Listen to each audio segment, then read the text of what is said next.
piece and the direction. I'm really excited, we are, but I'm also really excited to bring you guys into our process. We've always taken forever and been true collaborators on how we work as a company, and this show specifically about pizza, we have been able to bring people in at many different moments throughout the process, and to me that's like really wild, because then it just starts conversations about the city that I love and about the places and things that seem prescient in there. So we have been working on this show as an idea, a seed of an idea, for almost 2 years now, and it was originally a small little nugget where Ruben said we should do a rap musical called A Beats. Still happen. It can still happen. The ideas are not dead.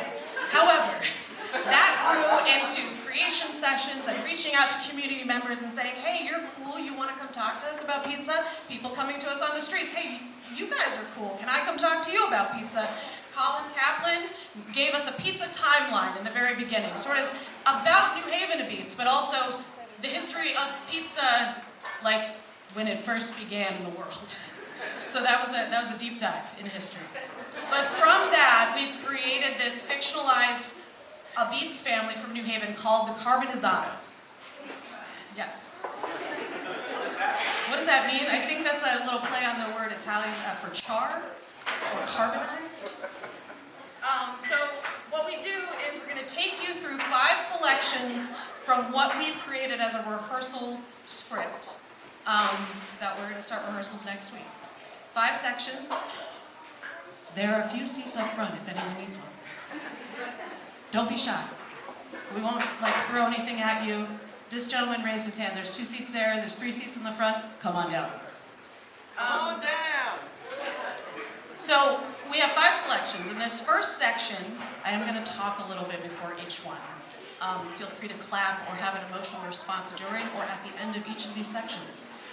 The first section that we're going to see is kind of what has evolved into our Greek chorus. So these 3 characters that exist as the New Haven Everyman trio. And this is going to find ourselves in 2010.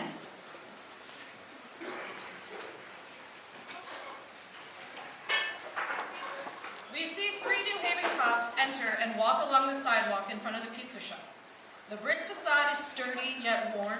The shop has been there for 100 years. If you inhale, you can smell the magic of mozz, crust, and marzanos. Lights up. I don't know if it's going anywhere, is what I'm trying to say. Have you talked to him about it? Honesty is the best policy. That, and always put more garlic salt on the pie. It's just so hard to say those 3 words sometimes, you know? Oh, I'm sorry, man. I didn't realize. It should be easy, right? I mean, I want to say it. Sometimes you just need to wait for the right time. Nope, you need to say that shit and get it out in the open. He's right. You can practice with us. Take it slow. Take a deep breath in. And look him in the eyes. Take his hands. Oh, yeah, that's good. Now say these 3 words. It's pronounced A Beats. Thank you, guys. I feel so much better about this. Lights down.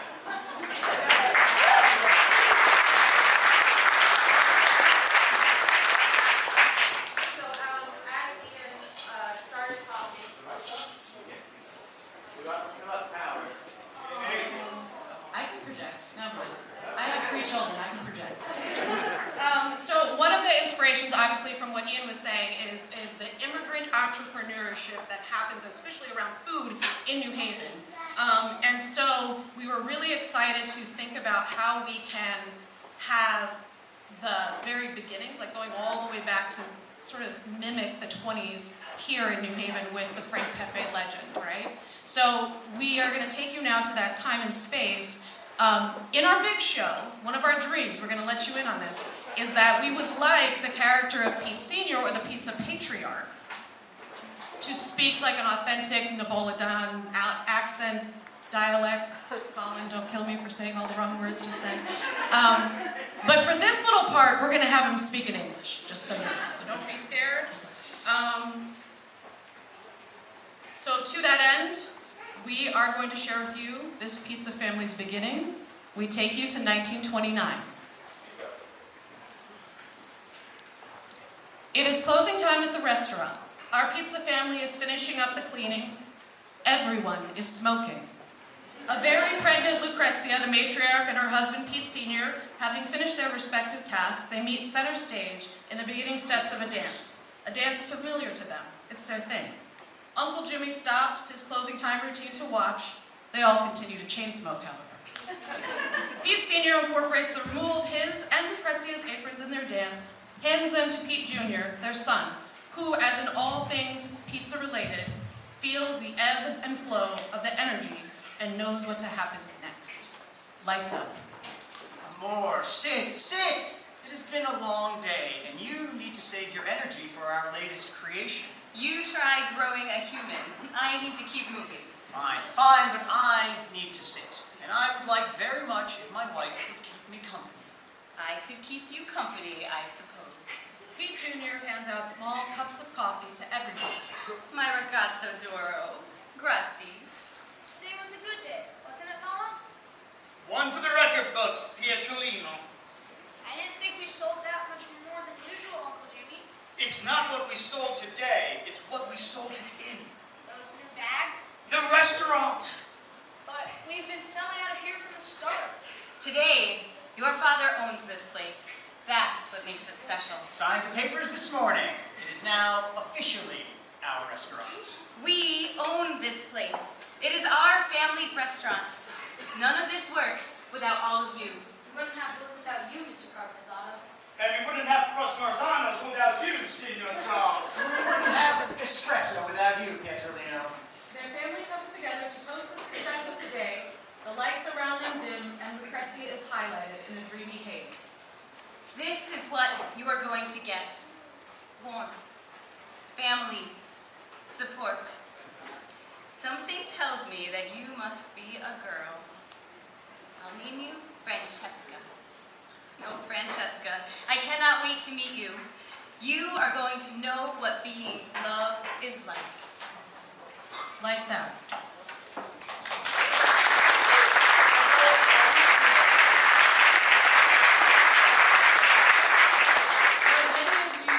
May know, in family-run businesses, there are rarely days off.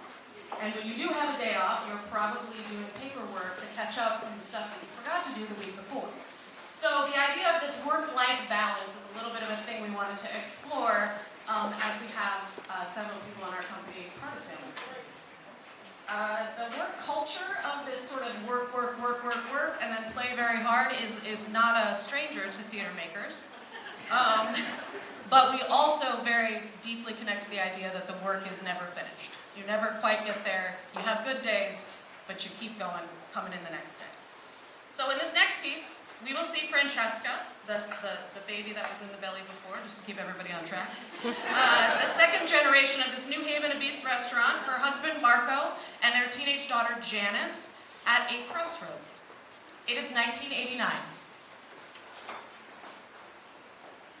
Francesca, our second generation matriarch, is sitting at a two-top table downstage. She has an empty glass. Her husband of 20 years, Marco, enters from the kitchen. Marco sits down and silently pours him and her a drink. They look at each other in silence. There is tension that only a multi-decade marriage can create. Francesca breaks the stare, lights up. What could I do now? It doesn't matter. Of course it matters, Francesca. Faith. I know that you never went to look at the new coolers. Jesse called and rescheduled it to next week. His mom is having a procedure. Okay. Okay. Janice enters from the kitchen carrying notebooks, comes and sits down with her mom at the table. Mom, thank you so much for these old recipe books. What are you talking about? Francesca doesn't answer. Look, Dad, it's known as actual handwriting. Like, maybe even Uncle Pete's handwriting. Whoa, that's great, sweetheart. Look, I'd love to see him maybe tomorrow. I gotta finish the order. I can could totally do that. Mom was teaching me that this morning. She's so much like you. Dad. Marco, I know about the offers. Okay, I should have told you about the offers. They come in all the time. Oh, yeah, they come in all the For time. years they've been coming in, and I just thought I could take something off of your plate. Off my plate. Just to let you Suddenly we're breathe worried a about little bit. my plate. Yeah, well, Please, maybe you take could some have off some your time to plate. see me. You All can see this place is killing me. This place has done has kept our family together, and it's been killing you? I don't want to work all day and come home and stare at the wall until I die.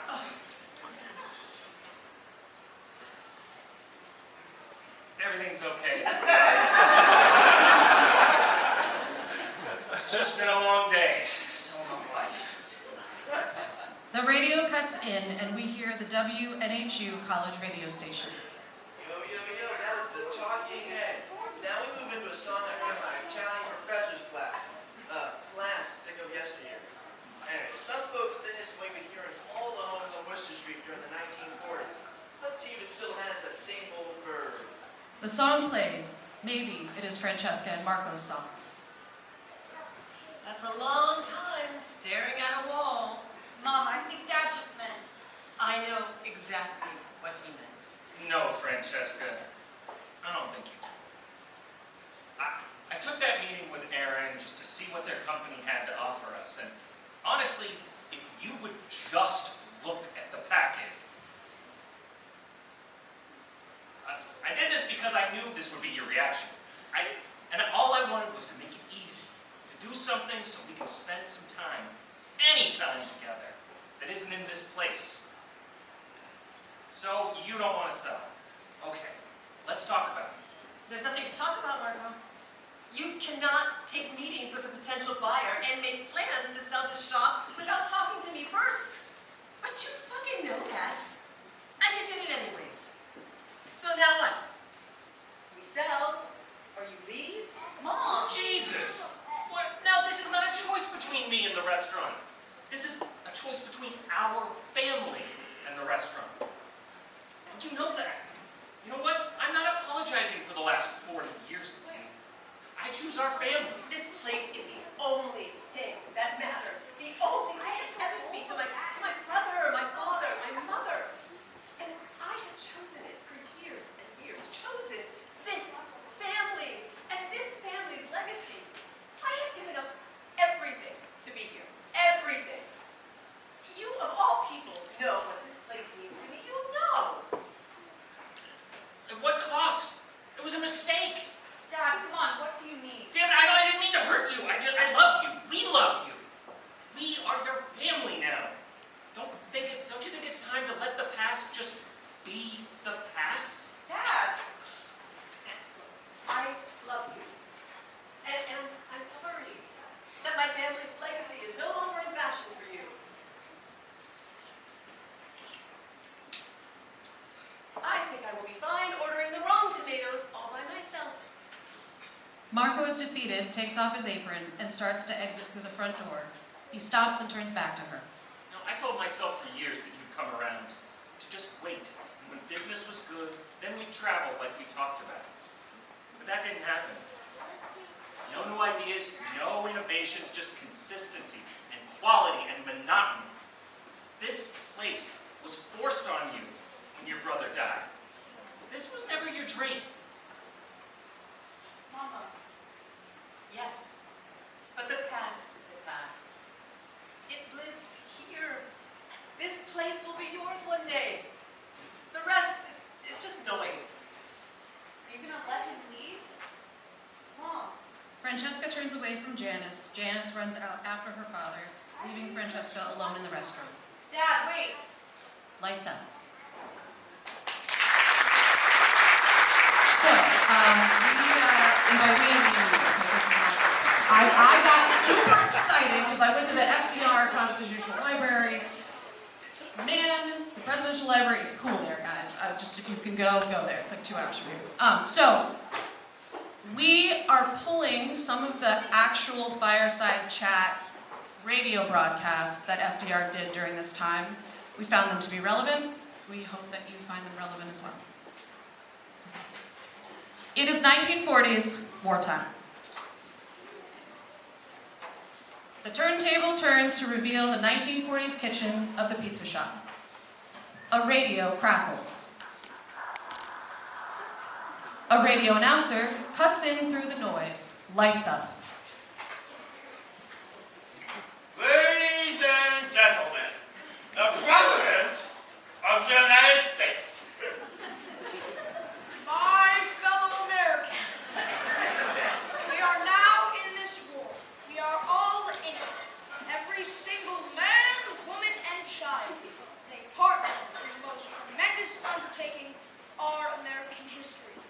We must share together the bad news and the good news, the defeats and the victories, the changing fortunes of the earth. My fellow Americans, these are the times that try men's souls, and tyranny, like hell, is not easily conquered. Yet we have this consolation with us, that the harder the sacrifice, the more glorious the triumph. We must stay united in seeking the kind of victory that will guarantee that our grandchildren can grow and may live their lives free from the constant threat of invasion, destruction, slavery, and violent death. My fellow Americans, while the victory still lies some distance ahead, have no fear. It will be tough and it will be costly. But the American people will never stop to reckon the cost of redeeming civilization. They know there can never be any economic justification for failing to save freedom. Lights out.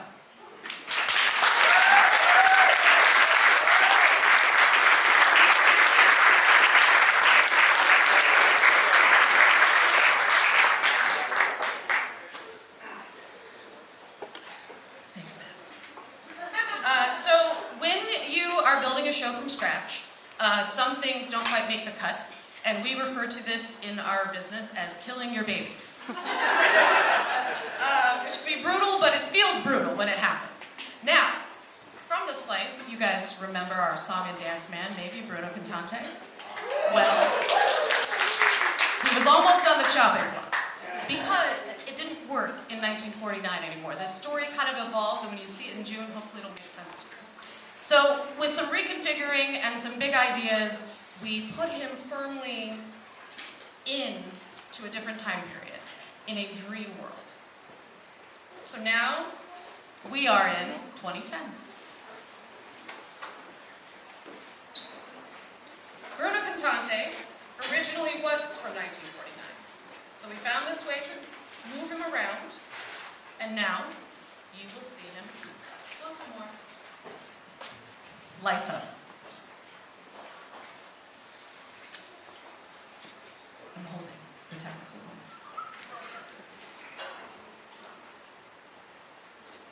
We hear the sound of the door opening. Bruno Cantante walks in with his microphone and 1949 magic. Oh shoot, I thought I locked the door. Sorry, we're at... Bruno Cantante? Hey, Frankie. What's buzzing, cousin? Hey, Bruno Cantante? I thought he was dead. I thought he'd be taller. I thought he was Italian. Pearl punches his arm and gestures to the sky like, this is obviously a dream. I must be dreaming. Actually, kids, you are. Lights shift to dreamland. We see stagehands come on stage and off stage, carrying various items until the time on stage is all time. This is nothing but a dream. And I am Italiano, absolutamente. Mwah. Hey, Frankie, look around you. Look at all the Ibiza places that have popped up over the last decade. Albanian, Mexican, don't forget the Irish. Pizza on trucks. They are all a part of the pie. And there's enough to go around. There's so much to feed us. There's so many ideas to share. So much on the menu. Did you know that people in America eat 100 acres of pizza a day? Yes, it takes a village to make a pie. And this is your village. You're a carbonizado. And you're a carbonizado. And you're... Well, you're all carbonizados now. Hold on. Who